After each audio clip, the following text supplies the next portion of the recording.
एक बार की बात है। एक शहर में एक छोटा सा परिवार रहता था, जिसमें एक लड़का और उसके माँ बाप थे। वह बहुत अमीर तो नहीं थे, लेकिन उनमें प्यार बहुत था। कुछ दिनों के बाद उस लड़के की शादी हो गई। उसकी शादी नेहा नाम की एक लालची लड़की से हुई। वह अपने पति को किटी पार्टी में जाने के लिए बार बार नए कपड़े और गहने लाने को बोलती थी। उसके पति ने उसको समझाया कि अपनी बराबरी वालों से ही दोस्ती करनी चाहिए। अगर तुम महीने में 10 बार किटी पार्टी में जाओगी तो तुमको हर बार नए कपड़े और गहने कौन दिलाएगा।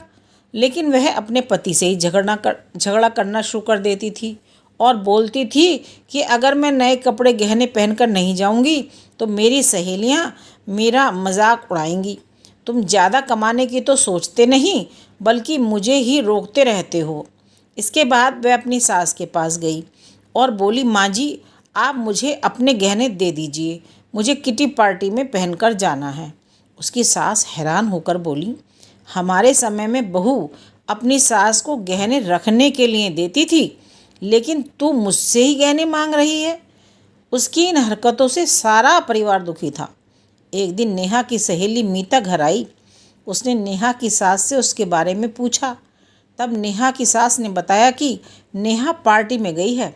मीता ने नेहा की सास से पूछा, आप इतनी दुखी क्यों दिख रही हैं। तब उन्होंने सारी बात बताई कि नेहा किस तरह बार बार नए गहने और कपड़े की डिमांड करती है और सारे पैसे इन पर ही खर्च कर देती है। वह मीता से पूछती है कि ज़्यादा ज़रूरी क्या है, रोटी या ये दिखावा। मीता ने कहा कि ज़रूरी तो रोटी ही है, लेकिन नेहा को यह बात समझानी होगी। नेहा की सास ने पूछा, वह कैसे। इसके बाद मीता ने कहा, देखते जाइए। मीता ने अपने जितने भी गहने और नए कपड़े थे सब लाकर नेहा के घर रख दिए और उनका सारा राशन और फर्नीचर लेकर अपने घर चली गई। जब नेहा घर आई तो उसने अपनी अलमारी में नए गहने और कपड़े देखे तो वह बहुत खुश हुई। इसके बाद वह अपनी सास से पूछने लगी, ये किसके हैं। तो उसकी सास बोली, यह सब तेरे हैं, तुझको अब जितना बदल कर पहनना है पहन ले। नेहा उनमें से नए कपड़े और गहने पहनकर घर में घूमने लगी।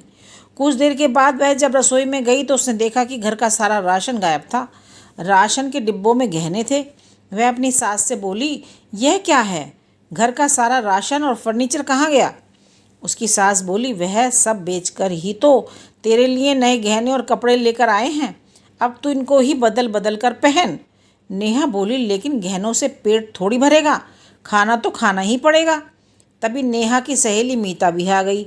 उसने कहा, जब पहले तुम्हारी सास ने तुमको समझाया तब तुम नहीं मानी, इसलिए हमने यह सब किया।